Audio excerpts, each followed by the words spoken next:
Hello, hello, hello. What's going on, everybody? Runnin Routes podcast in the house, coming back at you. Hey, What's up? Give me a What's moment. up?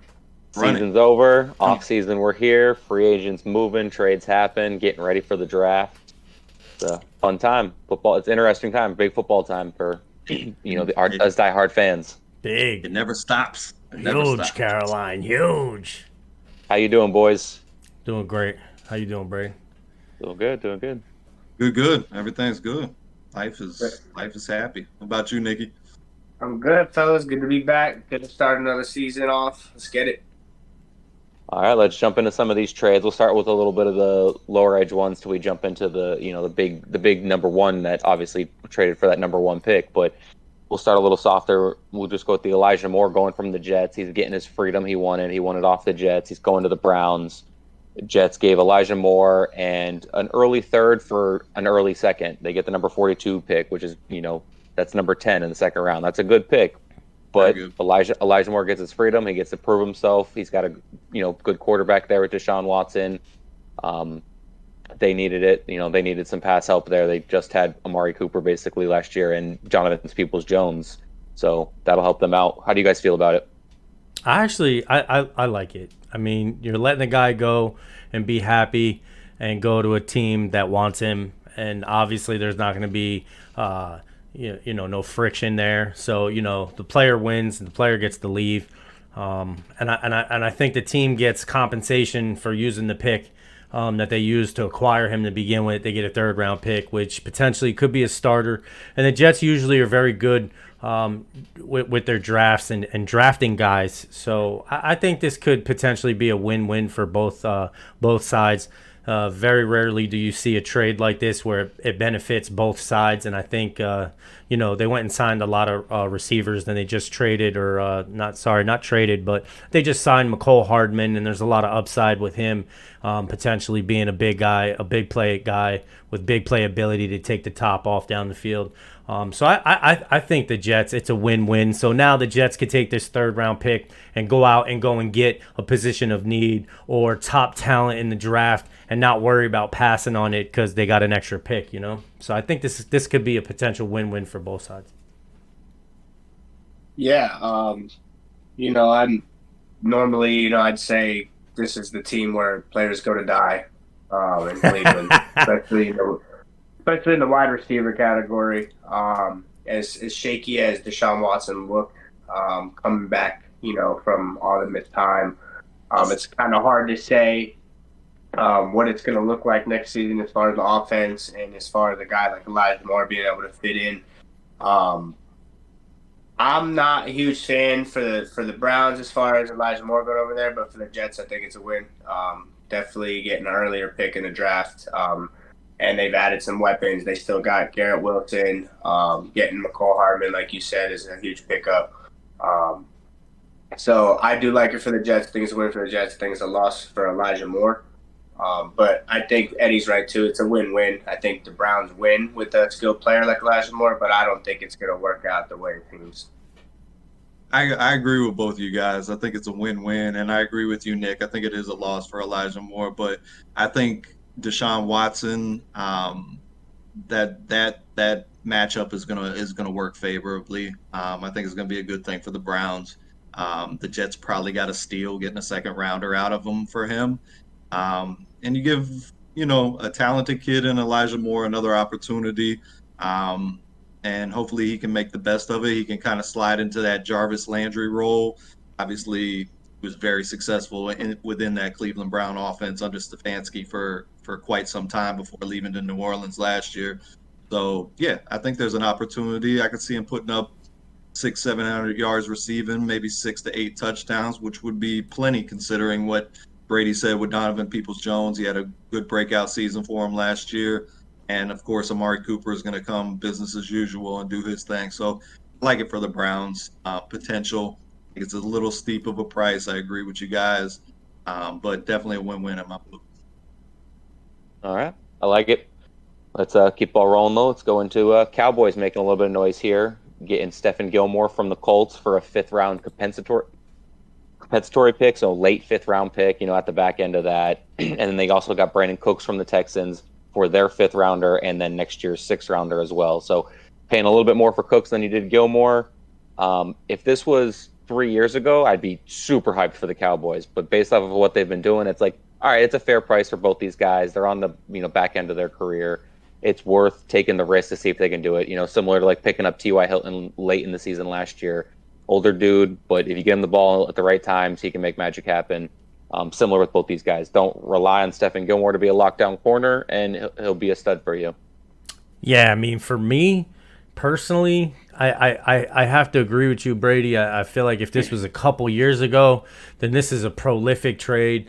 Brandon Cooks is still a good receiver, but maybe he'll be able to splash in this offense and with Dak behind him. But I don't think it's that big of a deal. But you do get rid of three draft picks for 2 guys. Stephon Gilmore still played very well for the Indianapolis Colts. I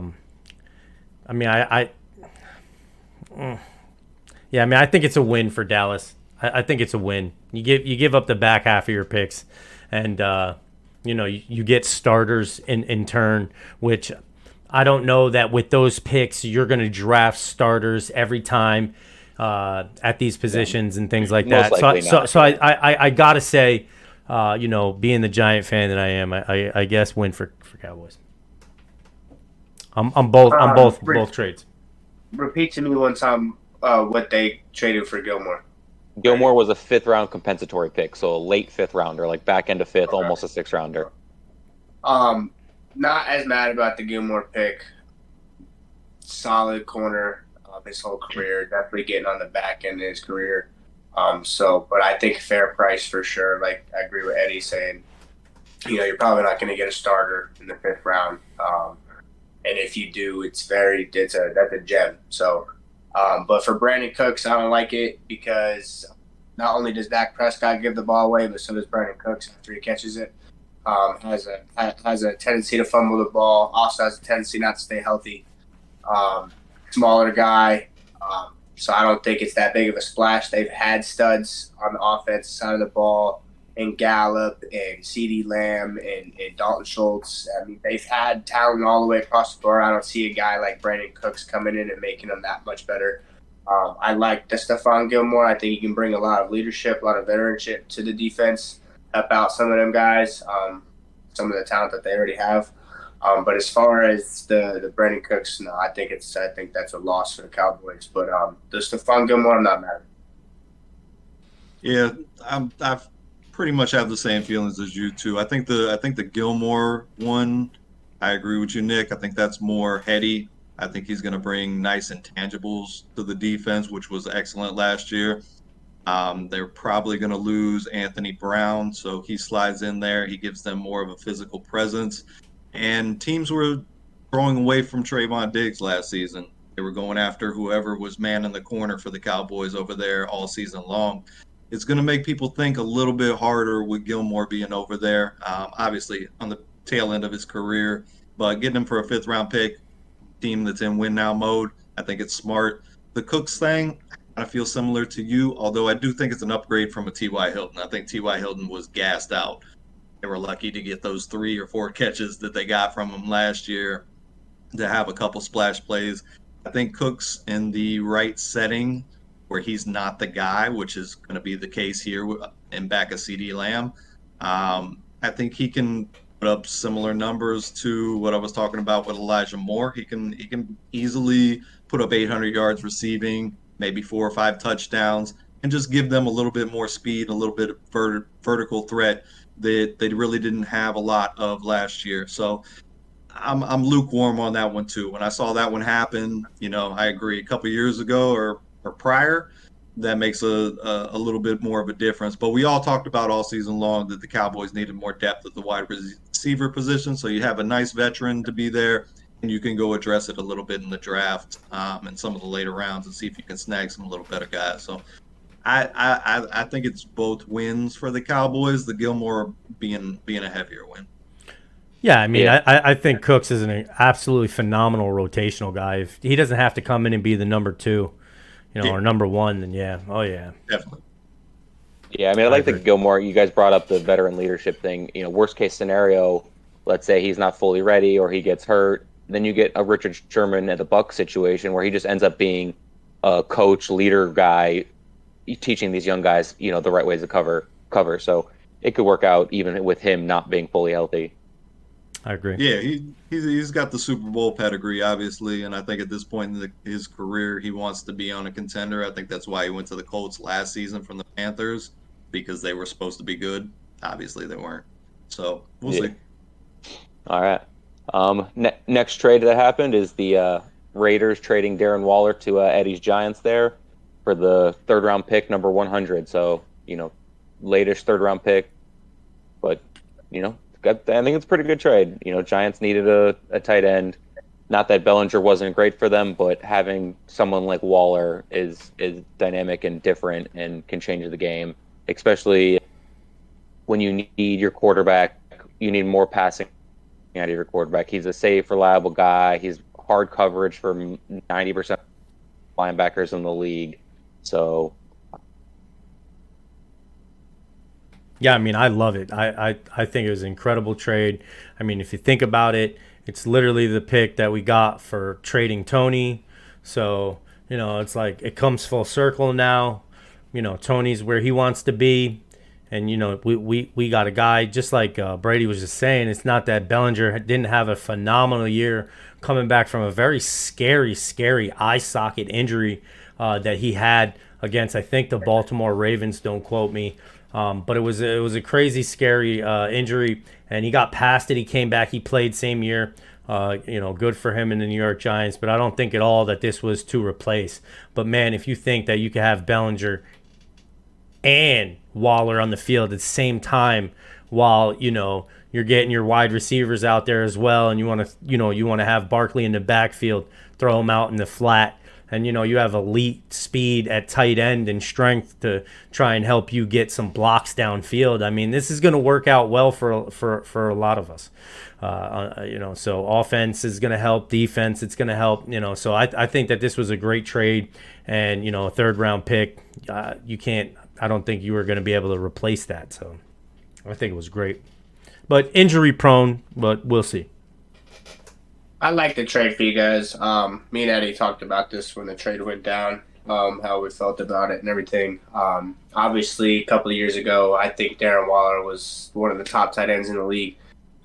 Definitely elite speed, if not one of the fastest tight ends in the league. Maybe behind Kyle Pitts. But definitely injury prone. Me and Eddie talked about that. Struggled the last couple of seasons with some injuries. I like it for the Giants, most definitely, especially considering the pick that they traded for him. Like Eddie said, that was really the pick they got for Tony, which obviously was a bust over in New York. He's kind of doing his thing over there now in KC, but you got Darren Waller coming over as a tight end, which I like that they addressed that issue, but I'm looking more for a wide receiver for the Giants. They definitely need to address that.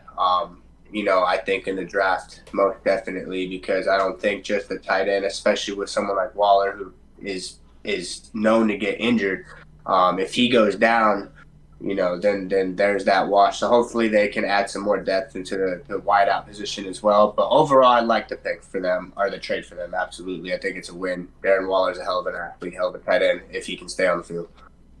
I feel like it's a win for the Giants. I like that they were aggressive. I think it's good for Darren Waller. Seemed like last year it was time for a change of scenery for him.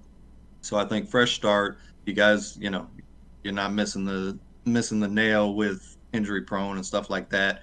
But again, Eddie touched on with Bellinger and Brady as well. The kid showed some promise. Came out of nowhere, later round draft pick, and bounced back from that nasty eye socket injury and finished the season strong. He actually had a better back half of the season after the eye injury. So I think the NFL is moving in a different direction, and it's kind of similar to the running back position where you want to have multiple guys, a la Philly, what they did last year. They had a different guy, almost for every circumstance. I think having multiple tight ends in the new NFL is a smart thing too. And it's more blocker focused, one that does pose more of a vertical threat. So I think that was a smart move by the Giants. I agree with you. You know, there's other areas that need to be addressed, Nick, but just talking about this particular trade, I think the upside is good for the Giants. If they can get 600 and 700 or 607 touchdowns out of Darren Waller, which I think is extremely reasonable given that offense, lack of real receiving threats at this point in time, I think that's a win for him. I think it's a good move. Hey man, don't never say never that you can't get a starter with your 5th-round pick. I know what I just said before about saying that Dallas got more value by giving their 2/5 and a fourth away to, or 2/5 and a sixth away to get 2 starters. I just said that, you couldn't do it, or, maybe it's slim to do it, but the Giants did it with their pick. Not only did they do it with 1 5th-round pick, they did it with 2 5th-round picks because McFadden was the other starter at middle linebacker out of Indiana that they drafted in the 5th round that was a starter as well. So For sure. you can definitely do it. Never say never, and those late picks often come to surprise, but majority of the time it's better to get the veteran that can play for you No doubt. trying to hope that you can steal somebody in the draft. Right. But next trade, though, we got Jalen Ramsey moving from the Rams to the Dolphins.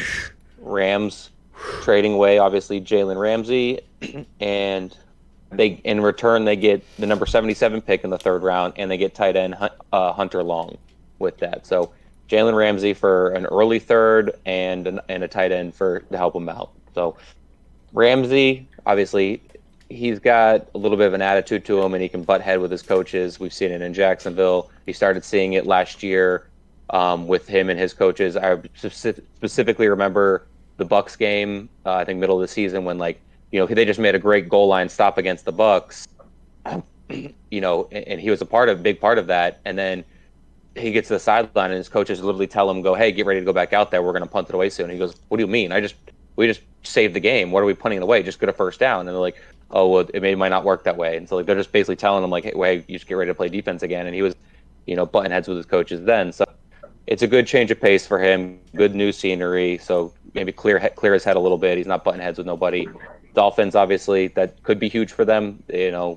Another similar situation where you got a little guys older in their career, but they're all big name dudes there on that back end of that defense. So they could be really hard in coverage, or they could all just be just a little too slow because they're a little too old. But we'll see how it goes. They all seem like really good dudes, and they played well last year, so I'm hoping they can keep it up. I'll jump on this Where one you at, next. Ed? I like the trade. They still got to work things out from what I hear with Xavier Howard, though. Might be talking about moving him instead, which would suck because I'd love to see that combination on the field. I think it would be beautiful. You got Holland, budding safety in the back there, Nick Fangio running the defense. I think that's a good, aggressive, again, win now move by the Dolphins to solidify it, to even get stronger. So I like it. How you feel about it, Nick? If any of you guys have watched any of the podcasts, you guys definitely know that I'm a Jalen Ramsey fan. I've argued with the fellas about this, about him being a top cornerback of all time. I personally love the trade for Miami. I think it's great value. I think a late 3rd is very good value. I think he's going to immediately come over there and make an impact. Like Charlie was saying, I would definitely love to see that duo with him and Xavier Howard. I didn't see anything about Howard maybe being moved. That would suck. But even still, I think Jalen Ramsey comes over there and makes an immediate impact for that defense. And I think he's still playing at a very elite level. I do agree with Brady. The attitude problem is definitely an issue. You don't want to bring negative energy into the locker room or around some guys who have been playing together for some time. You don't want to bring in that kind of aspect. But if he can just keep it tight, keep it professional, I think that's immediate impact for sure. Love the trade. Yeah, I love the trade. I think it's an incredible trade for the Dolphins.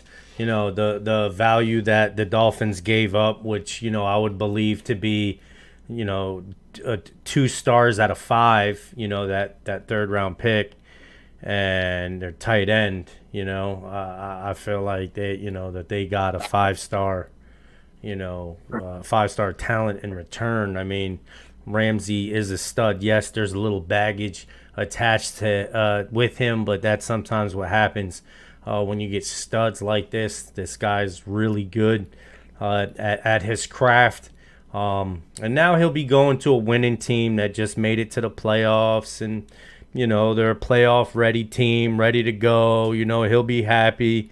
And the Dolphins' back half of the defense will play well because he'll command it and he'll demand it because that's just the type of player he is. So the whole defense is going to elevate to the next level just by this trade and handing over a tight end and a third-round pick. I absolutely love it.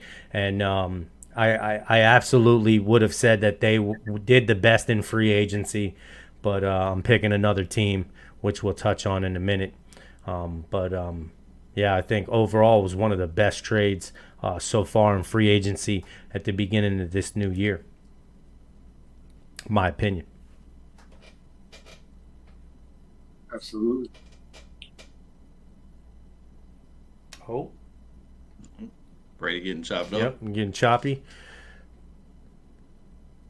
All right, I'll take over. I'll the one I think we were saving for last was the trade, obviously, at first, acquiring DJ Moore, and then obviously the picks that they got as well on that.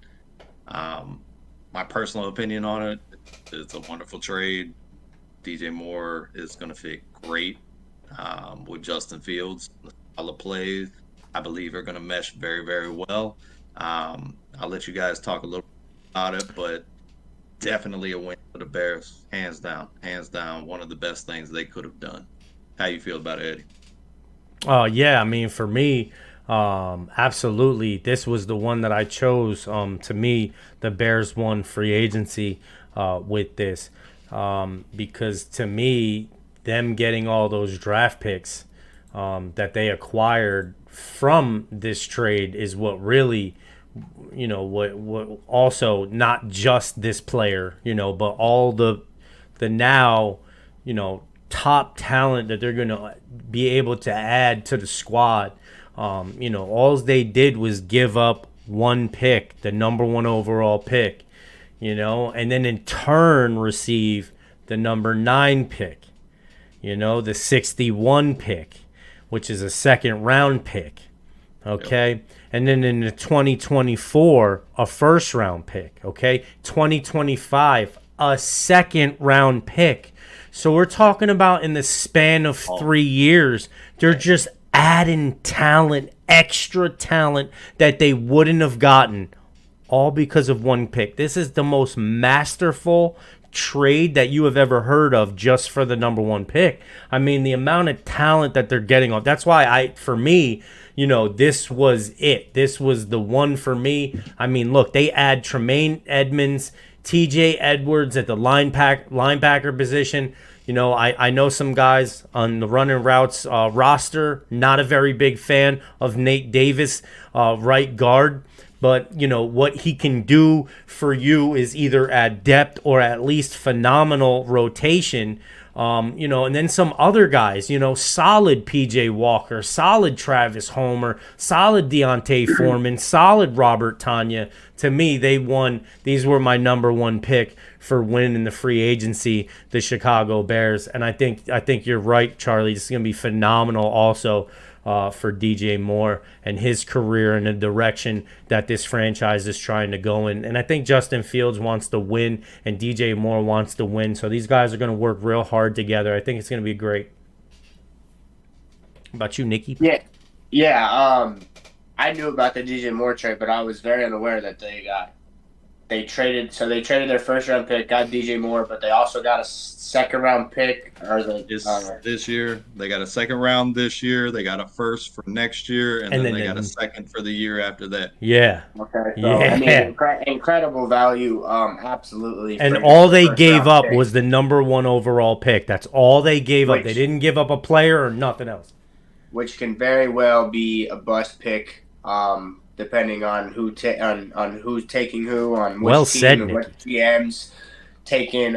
It's very risky. I mean, for a number 1 overall pick, yeah, it sounds great, but the Bears definitely win. They have a proven wide receiver in DJ Moore, and then like Eddie said it real well.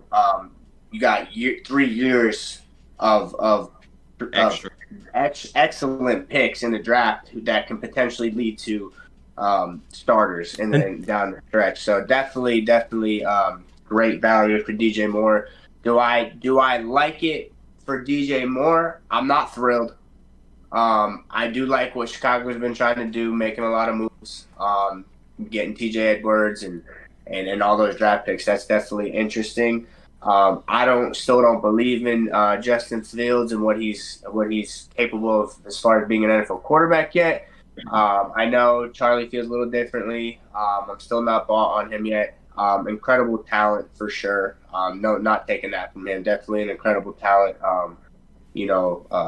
Incredible athlete. You know what I'm saying? But I think he's just more so for me on the back end of quarterbacks in the league. But I like it. Hopefully DJ Moore shines over there. Hopefully they can make some magic happen. Hopefully it does help out DJ Moore or Justin Fields. Hopefully it does help him out and giving him a weapon because he didn't have much of that. So maybe